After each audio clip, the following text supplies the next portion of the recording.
नमस्कार बच्चों, जय हिंद। कैसे हो भी? तो अपने पढ़ रहे हैं कक्षा 12 की ज्योग्राफी। और ज्योग्राफी के अंदर चैप्टर चल रहा है अपना दूसरा। और आज का जो टॉपिक रहेगा वो रहेगा प्रवास। कौन सा रहेगा? प्रवास। कोशिश करेंगे कि जनांगीय संक्रमण सिद्धांत भी खत्म कर दें। चलो पहले प्रवास तो पढ़े। वो रेडिंग लगाओ आप, बिना रुकावट के, बिना थकावट के। प्रवास, प्रवास हेडिंग लगा लो भाई। प्रवास किसे कहा जाता है? प्रवास, प्रवास की बात करें अपने, एक मानव समुदाय द्वारा, एक मानव समुदाय द्वारा अपने स्थान को त्याग कर किसी किसी अन्य स्थान पर जाकर बसना क्या कहलाता है? प्रवास कहलाता है। प्रवास को हम उद्गम स्थान और गंतव्य स्थान के आधार पर पढ़ते हैं। जब लोग एक स्थान से दूसरे स्थान पर जाते हैं तो वह स्थान आपका, या जहां से लोग गमन करते हैं, तो उद्गम स्थान है कहलाता है। उद्गम स्थान जनसंख्या की कमी को दर्शाता है, जबकि गंतव्य जो स्थान है, हम कहें कि जब लोग किसी स्थान पर आगमन करते हैं तो गंतव्य स्थान कहलाता है। गंतव्य स्थान जनसंख्या की वृद्धि को दर्शाता है। ठीक है। उसके बाद जो आपका प्रवास है, प्रवास को किसके रूप में निरूपित किया जा सकता है? इस प्रकार का प्रश्न अगर आपसे पूछे तो प्रवास को मानव और जो संसाधन है उनके बीच में जो बेहतर संतुलन जो प्राप्त कराने की दिशा में एक स्वतः स्फूर्त प्रयास के रूप में प्रवास को निरूपित किया जाता है। उसके बाद प्रवास के जो रूप आते हैं, तो रूप कैसे हो सकते हैं? प्रवास स्थायी हो सकता है, प्रवास अस्थायी हो सकता है, प्रवास मौसमी हो सकता है। ठीक है। प्रवास की धाराएं आती हैं। प्रवास गांव से नगर की ओर हो सकता है, नगर से गांव की ओर हो सकता है, गांव से गांव की ओर हो सकता है, और नगर से नगर की ओर हो सकता है। ये प्रवास की धाराएं रही। ठीक है। फिर अगर हम बात करें कि एक ही व्यक्ति दोनों, यानी एक अप्रवासी भी हो सकता है वो, और उत्प्रवासी भी हो सकता है। अब आप्रवास और उत्प्रवास का मतलब है कि जब लोग किसी स्थान के अंदर जाते हैं तो आप्रवासी कहलाते हैं। और आप्रवासी हमेशा जनसंख्या की वृद्धि को दर्शाएगा। उत्प्रवास है, उत्प्रवास में लोग स्थान छोड़ के जाते हैं, यानी उत्प्रवास जनसंख्या की कमी को दर्शाएगा। उसके बाद प्रवास को प्रभावित करने वाले कारक आते हैं, प्रतिकृष्ट कारक और अपकृष्ट कारक। प्रतिकृष्ट कारक है वो जनसंख्या यानी लोगों को छुड़ाने का कारण बनता है। अपकृष्ट कारक है लोगों को आकर्षित करता है। प्रतिकृष्ट लोगों को स्थान छोड़ने का कारण क्यों बनता है? एक तो वहां स्थान छोड़ेंगे तो जनसंख्या कमी होगी। स्थान इसलिए छोड़ा जाएगा कि हो सकता है वहां बेरोजगारी हो, भूखमरी हो, रहन सहन की निम्न दशा हो, प्रतिकूल जलवायु हो, अशांति हो, अस्थायित्व हो। ठीक है। और राजनीतिक उपद्रव हो, इस प्रकार की चीजें वहां हो सकती है, तो लोग स्थान छोड़े।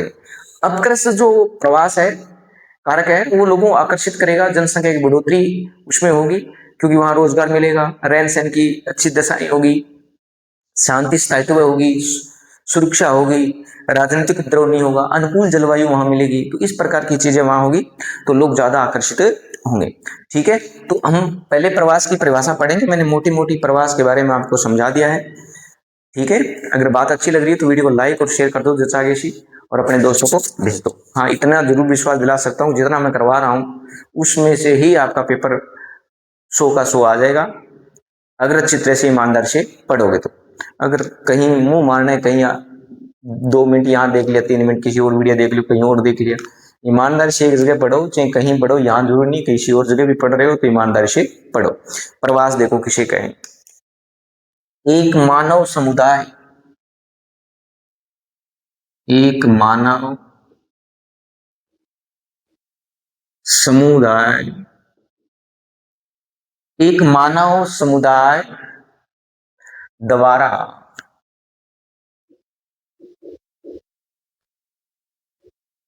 अपने स्थान को त्याग कर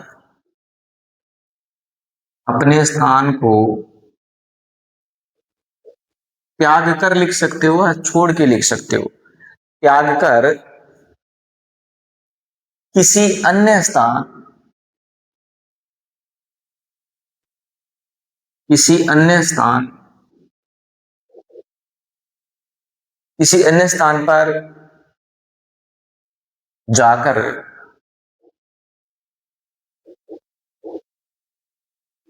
बसना प्रवास कहलाता है। बसना ही क्या कहलाएगा? प्रवास कहलाता है। इससे अच्छी परिभाषा में क्या दूं आपको? प्रवास किसे कहते हैं? समझ में आ गई? यानी मानव एक मानव समुदाय है द्वारा अपने मूल स्थान को छोड़कर किसी अन्य स्थान पर जाकर बसना ही क्या कहलाता है? प्रवास कहलाता है। ठीक है सर, आगे हेडिंग लगाओ, उद्गम प्रवास। उद्गम प्रवास, उद्गम प्रवास किसे कहते हैं? ठीक है, उद्गम प्रवास मैंने आपको समझाया था कि जब लोग एक स्थान से दूसरे स्थान पर जाते हैं, तो लिखो, जब जब लोग जब लोग एक स्थान से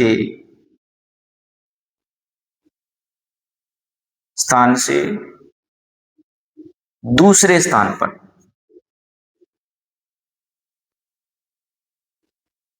जाते हैं, जब लोग एक स्थान से दूसरे स्थान पर जाते हैं, तो वह स्थान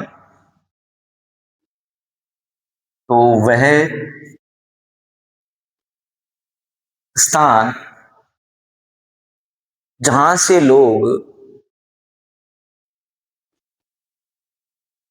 जहां से लोग गमन करते हैं,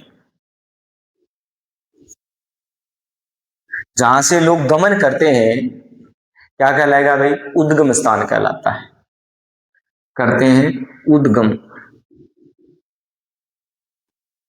उद्गम स्थान कहलाता है। उद्गम स्थान कहलाता है। यानी जब लोग एक स्थान से दूसरे स्थान पर जाते हैं, तो वह स्थान जहां से लोग गमन कर रहे हैं उद्गम स्थान कहलाता है। एक बात और लिखो इसके बारे में। क्या लिखें सर? उद्गम स्थान जनसंख्या की कमी को दर्शाता है। किसकी दर्शाता है? जनसंख्या की कमी को। तो लिखो, उद्गम स्थान,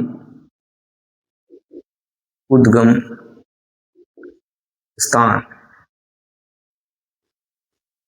जनसंख्या की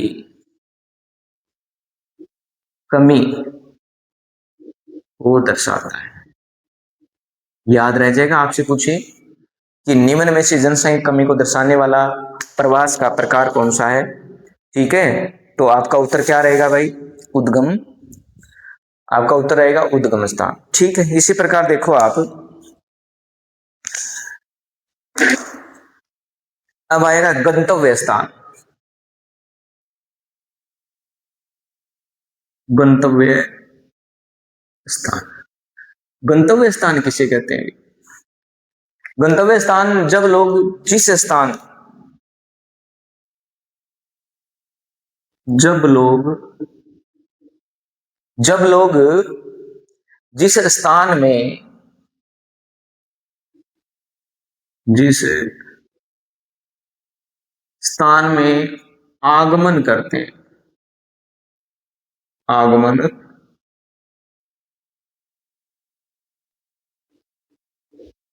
करते हैं या जिस स्थान के अंदर जाते हैं, ठीक है, आगमन करते हैं, तो वह गंतव्य स्थान कहलाता है। तो वह गंतव्य स्थान कहलाता है। ठीक है, क्या कहलाता है? गंतव्य स्थान कहलाता है। गंतव्य स्थान लिखो, गंतव्य स्थान में जनसंख्या बढ़ जाती है या गंतव्य स्थान पर जनसंख्या बढ़ जाती है, यानी ये जनसंख्या की वृद्धि को दर्शाएगा भाई। ठीक है, अर्थात गंतव्य स्थान, अर्थात बात करें गंतव्य स्थान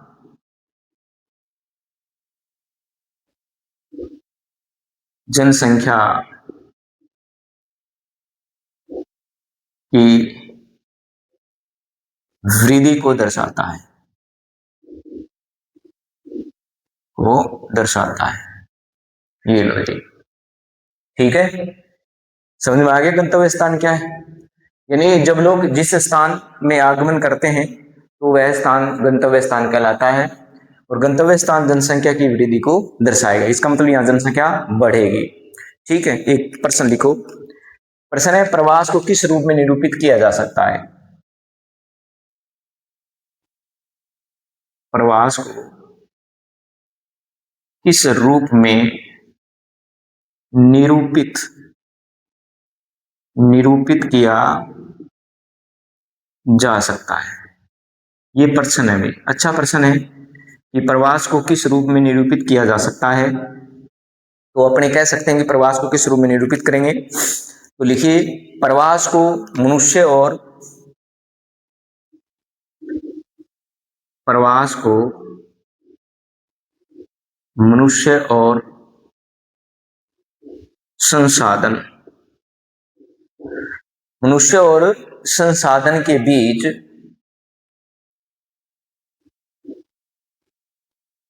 बीच बेहतर संतुलन, बेहतर संतुलन प्राप्त करने की दिशा में, प्राप्त करने की दिशा में स्वतः स्वतः स्फूर्त, स्वतः दिशा में एक लिखो, एक स्वतः स्फूर्त, स्फूर्त कैसे लिखा जाएगा रे? स्फूर्त, स्फूर्त प्रयास के रूप में, प्रयास के रूप में निरूपित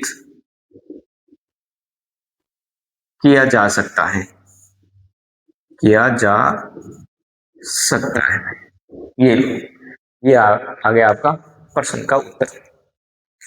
कह रहा है कि प्रवास को किस रूप में निरूपित किया जा सकता है, तो उत्तर आएगा आपका कि प्रवास का मनुष्य और संसाधन के बीच बेहतर संतुलन, बेहतर संतुलन, ये को कर लेना यहाँ। प्रवास को मनुष्य और संसाधन के बीच बेहतर संतुलन प्राप्त करने की दिशा में एक स्वतः स्फूर्त प्रयास के रूप में निरूपित किया जा सकता है। फिर प्रवास को किस रूप हो सकता है, प्रवास किस रूप में हो सकता है, उत्तर क्या रहेगा आपका? प्रवास स्थायी हो सकता है, स्थायी हो सकता है, प्रवास मौसमी हो सकता है। तो लिखो, प्रवास स्थायी, प्रवास अस्थायी और प्रवास मौसमी हो सकता है, प्रवास मौसमी हो सकता है भाई, हो सकता है। तो ये प्रवास के रूप हो सकते हैं, प्रवास स्थायी भी कर सकते हैं, प्रवास अस्थायी भी होता है, प्रवास मौसमी भी होता है। आगे बात सुनने के, आगे सर, आगे है प्रवास की धाराएं। देखो, प्रवास की धाराएं, हेडिंग लगाओ, प्रवास की धाराएं। और प्रवास की धाराएं कौन कौन सी है, आपको पता है कि प्रवास का प्रवाह भी आ सकता है, धारा भी कह सकते हैं अपने। तो बात करें प्रवास की धारा की, तो प्रवास गांव से नगर, ठीक है, प्रवास नगर से गांव, प्रवास गांव से गांव हो सकता है, प्रवास नगर से नगर हो सकता है। ये प्रवास की धाराएं रहती है चार प्रकार से, यानी प्रवास गांव से नगर भी हो सकता है, प्रवास नगर से गांव हो सकता है, गांव से गांव हो सकता है और नगर से नगर हो सकता है। ठीक है, नोट लगा के लिखो भाई, एक चीज आप यहां लिख लो नोट लगा के, अच्छी बात है नोट वाली बात। नोट वाली बात क्या है कि एक ही व्यक्ति एक ही व्यक्ति एक ही व्यक्ति दोनों दोनों एक आप्रवासी दोनों एक आप्रवासी और एक उत्प्रवासी और एक उत्प्रवासी एक उत्प्रवासी हो सकता है हो सकता है यानी एक ही व्यक्ति है, वो आप्रवास भी कर सकता है और उत्प्रवास भी कर सकता है। ठीक है, तो अब बैठने लगाओ आप अपनो आप्रवास।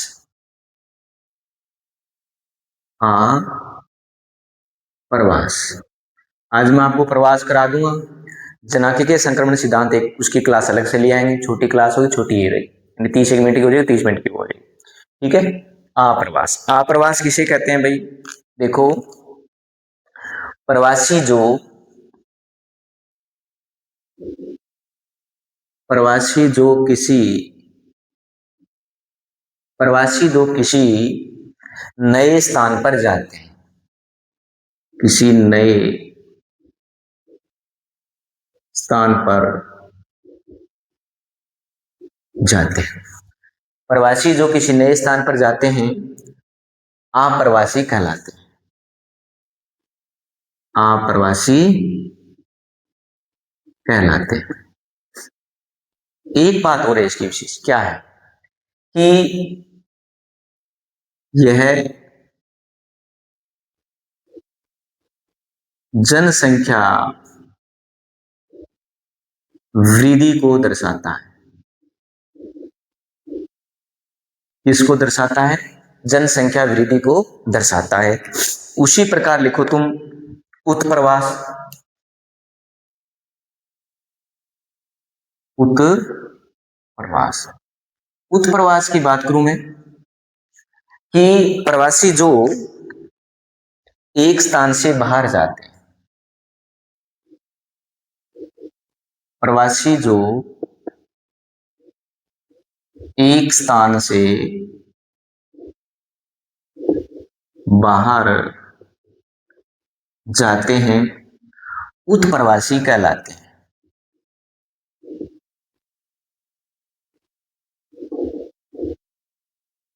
क्या कहलाते हैं? उत्प्रवासी कहलाते हैं। अच्छा, इसके बारे में भी क्या विशेषता है? इसके बारे में भी क्या है कि यह जनसंख्या की कमी को दर्शाता है। इसको दर्शाता है, जनसंख्या की कमी को दर्शाता है। ठीक है भाई, ओके सर, एक प्रश्न बना के और लिखो। ये बात समझ में आ गई? प्रवास किस रूप में हो सकता है? प्रवास की धाराएं, आने जाने के रूप हो गए प्रवास के। आप्रवास यानी किसी नए स्थान पर जब लोग जाते हैं तो आप्रवासी कहलाते हैं, जनसंख्या की बढ़ाते हैं वो। उत्प्रवास स्थान छोड़ के लोग जाते हैं, उत्प्रवासी कहलाएंगे, जनसंख्या की कमी को दर्शाएंगे। प्रश्न है कि लोग किन कारणों से प्रवास करते हैं? अच्छा प्रश्न है, लोग किन कारणों से प्रवास करते हैं? यानी कोई तो कारण होगा कि लोग प्रवास क्यों करते हैं। तो उसका रीजन है कि लोग बेहतर आर्थिक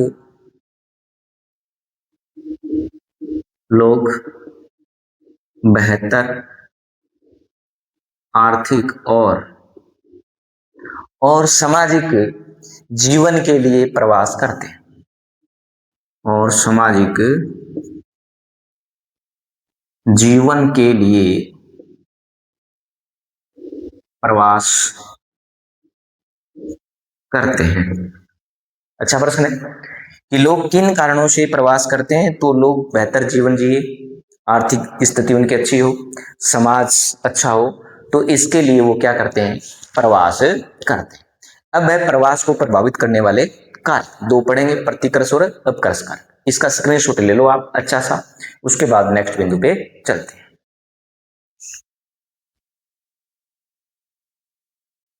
प्रवास को प्रभावित करने वाले कारक, ये लो जी, बहुत अच्छा प्रश्न है। और प्रवास को प्रभावित करने वाले कारकों की बात करें अपने, दो कारक आते हैं। एक है आपका प्रतिकृष कारक और दूसरा है अपकृष कारक। एक नंबर की बात करूं मैं तो यहां हो जाएगा प्रतिकृष कारक, ठीक है, और दूसरा हो जाएगा अपकृष कारक। ये दो कारक है। अब दोनों की चर्चा करें अपने कि प्रतिकृष कारक क्या है, लोगों को स्थान छुड़ाने का कारण बनता है और ये लोगों को आकर्षित करता है। अब यहां स्थान क्यों छोड़ेंगे, या तो बेरोजगारी होगी, या जीवन निम्न जीवन स्तर होगा, या यहाँ प्रतिकूल जलवायु होगी, या राजनीतिक उपद्रव होगा, अशांति होगी, आए दिन लड़ाई झगड़े होंगे, ठीक है, इस प्रकार की जो चीजें होगी तो वहां लोग नहीं रहेंगे, स्थान छोड़ देंगे। ये लोगों को आकर्षित करता है। हो सकता है यहाँ रोजगार हो, जीवन यानी उच्च क्या बोलते हैं, रहन सहन की अच्छी अच्छी दशाएं होगी यहाँ, और अनुकूल जलवायु होगी। यहाँ पर आपका हो सकता है कि राजनीतिक उपद्रव न हो, आए दिन झगड़े न हो, इस प्रकार की चीजें यहाँ होगी। तो पहले सबसे पहले हेडिंग लगाओ आप, प्रतिकृष कारक। एक नंबर प्रतिकृष कारक। और प्रतिकृष कारक में आप सारों पहला लिखूंगा कि यह स्थान छुड़ाने का कारण बनता है। यह लोगों को स्थान छुड़ाने का कारण बनता है। ठीक है, आपसे पूछे कि निम्न में से प्रवास का कौन सा कारक है जो लोगों को स्थान छुड़ाने का कारण बनता है, तो प्रतिकृष कारक रहेगा भाई, यानी कम आकर्षित करता है। आप आइए कैसे कहना है, कम आकर्षित करता है लोगों को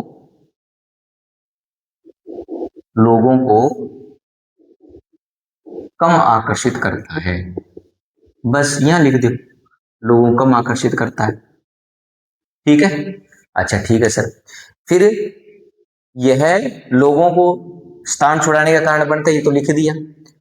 प्रतिकृष कारक उद्गम स्थान को कम आकर्षित करता है, ये लिखो, यह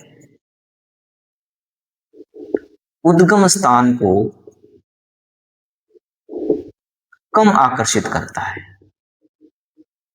उद्गम स्थान को कम आकर्षित करता है, ठीक है। ठीक है सर, अब इसके लिख रहे हैं मुख्य कारण क्या है, ठीक है। प्रतिकृष कारक के मुख्य कारण लिखो, प्रतिकृष कारक के मुख्य कारण। भाई लोग क्यों स्थान छोड़ते हैं, कोई तो कारण होगा, कोई रीजन होगा। हाँ सर जरूर है, क्या है भाई, एक तो है बेरोजगारी, एक कारण तो हो जाएगा बेरोजगारी, बेरोजगारी। अच्छा दूसरा, रहन सहन की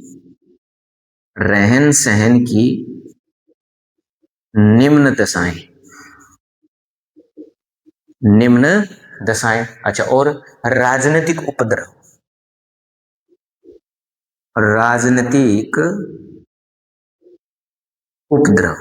यानी आए दिन यहाँ राजनीतिक झगड़े होते रहते हैं, ठीक है।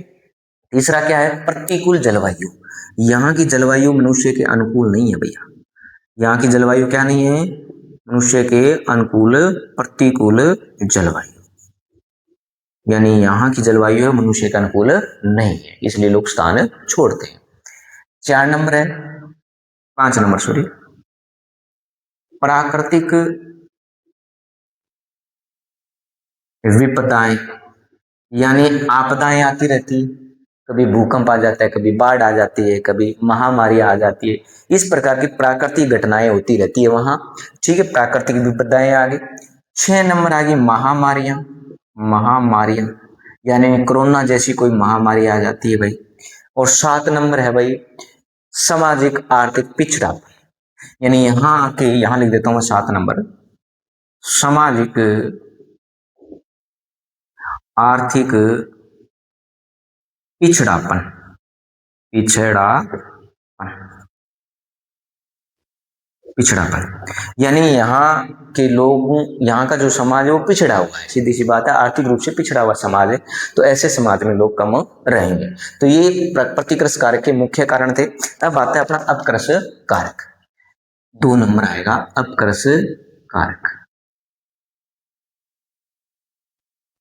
कारक देखो, अपकृष कारक देखो, सीधी सीधी सी बात है, ये लोगों को अधिक आकर्षित करता है। पहली बात तो ये लिखो इसमें,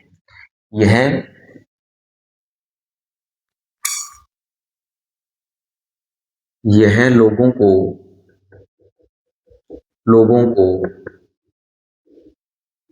अधिक आकर्षित करता है। क्या करता है? आकर्षित करता है। क्लास अच्छी लग रही है? लग रही है तो लाइक कर दो और शेयर कर दो। आपकी मर्जी है, करो तो ना करो, और करो तो ठीक है, ना करो तो भी ठीक है भाई। ठीक है, यह गंतव्य स्थान को अधिक आकर्षित करता है। यह गंतव्य स्थान को अधिक आकर्षित बनाता है, अधिक आकर्षित बनाता है। यह गंतव्य स्थान को अधिक आकर्षित बनाते हैं,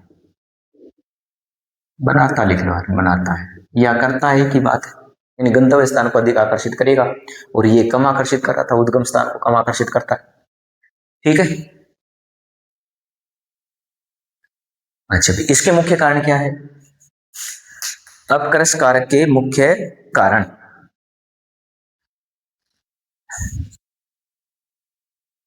अपकृष कारण के मुख्य कारण लिखो भी, हेडिंग डाल लो अपकृष कारक के मुख्य कारण,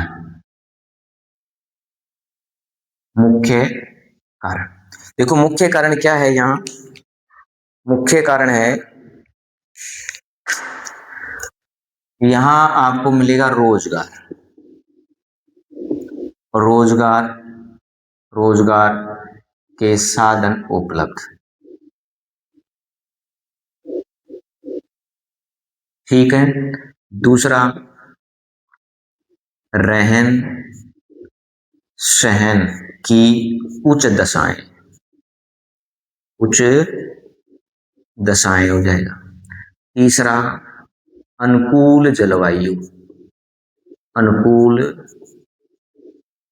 जलवायु। 4 नंबर, 4 नंबर हो जाएगा शांति व स्थायित्व,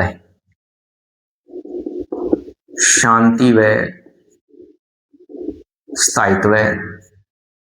5 नंबर जीवन व संपत्ति की सुरक्षा, जीवन व संपत्ति की सुरक्षा। ठीक है, जीवन भी सुरक्षित है और संपत्ति भी सुरक्षित है।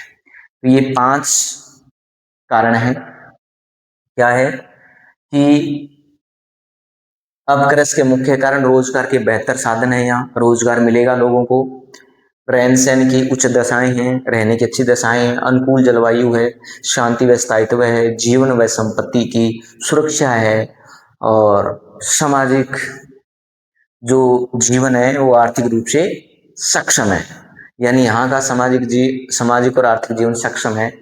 ये कारण भी हो सकता है। अब नोट लगाई लिखो, कुछ बातें यहाँ नोट लगाई लिखो। यहाँ तक क्लास समझ में आई है क्या? समझ में आए तो वीडियो को लाइक और शेयर कर दो भाई। ठीक है, नोट लगाई लिखो, विगत 500 वर्षों में विगत 500 वर्षों में मानव जनसंख्या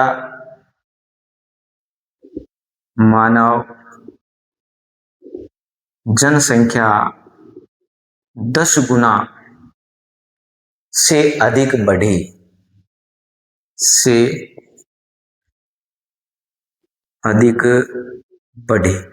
है।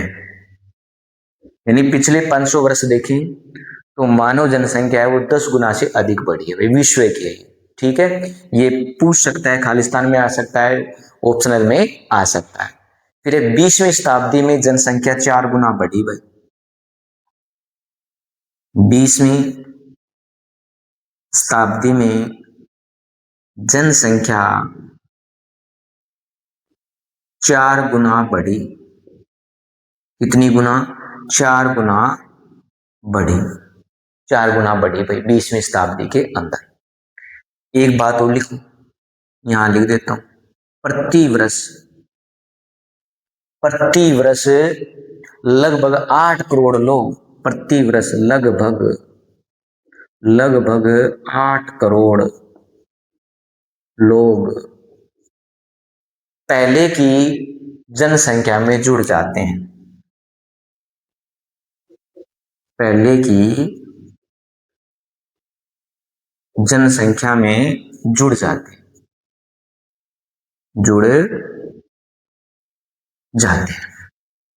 ठीक है, दोबारा समझ लो, प्रवास को प्रभावित करने वाले कारक प्रतिकृष्ट कारक और अपकृष्ट कारक 2 है। प्रश्न पूछेगा आपसे कि प्रवास को प्रभावित करने वाला कारक नहीं है, प्रवास को प्रभावित करने वाला कारक नहीं है, या प्रवास को प्रभावित करने वाले प्रतिकृष्ट कारक निम्न में से कौन सा है। तो यहां से ऑप्शनल क्वेश्चन भी बना सकता है, 1.5 नंबर का भी बना सकता है, खालिस्तान भी बना सकता है। तो 2 कारक है, प्रतिकृष्ट और अपकृष्ट। प्रतिकृष्ट लोगों को कम आकर्षित करता है, लोगों को स्थान छोड़ाने का कारण बनता है, उद्गम स्थान को कम आकर्षित करेगा। क्यों करेगा? क्योंकि यहां बेरोजगारी है, रहन सहन की निम्न दशाएं हैं, राजनीतिक उपद्रव है, प्रतिकूल जलवायु है, प्राकृतिक विपदाएं हैं, महामारियां हैं, और सामाजिक आर्थिक पिछड़ापन है। मुख्य कारण हो गए। अपकृष्ट कारक की बात करें तो यह लोगों को अधिक आकर्षित करता है और गंतव्य स्थान को भी अधिक आकर्षित बनाता है। इसके मुख्य कारण है, यहाँ रोजगार के बेहतर साधन है उपलब्ध होते हैं भाई। ठीक है, रहन सहन की उच्च दशाएं हैं, अनुकूल जलवायु है, शांति व स्थायित्व है, जीवन व संपत्ति की सुरक्षा है। छठा आप लिख सकते हो कि सामाजिक आर्थिक जो स्थिति है वो सक्षम है, यानी यहाँ के समाज की आर्थिक स्थिति अच्छी है भाई। उसके बाद देखो नोट लाइव मैंने बात लिखी है, वो वेरी वेरी इंपॉर्टेंट है, क्योंकि खालिस्तान में यहीं से प्रश्न आते हैं। विगत 500 वर्षों में मानव जनसंख्या कितना गुना बढ़ी? 10 गुना। कितनी गुना? 10 गुना बढ़ी। 20वीं शताब्दी में जनसंख्या कितने गुना बढ़ी भाई? 4 गुना बढ़ी 20वीं शताब्दी के अंदर। प्रति वर्ष पहले की जनसंख्या में, यानी एक वर्ष में कितने लोग नए हैं वो जुड़ जाते हैं जनसंख्या में, तो 8 करोड़ प्रति वर्ष जुड़ते हैं। कितने करोड़? 8 करोड़ प्रति वर्ष जुड़ते हैं। ठीक है, तो ये था अपना प्रवास। अच्छा, आशा करता हूँ समझ में आया होगा अच्छी तरीके से, और साथ साथ नोट्स बनाते रहना और याद भी करते रहना। ठीक है, बाकी अपने नेक्स्ट क्लास में पढ़ेंगे। तो अगली क्लास रहेगी अपनी जनाकीय संक्रमण सिद्धांत की। जब तक लिए जय हिंद, जय भारत।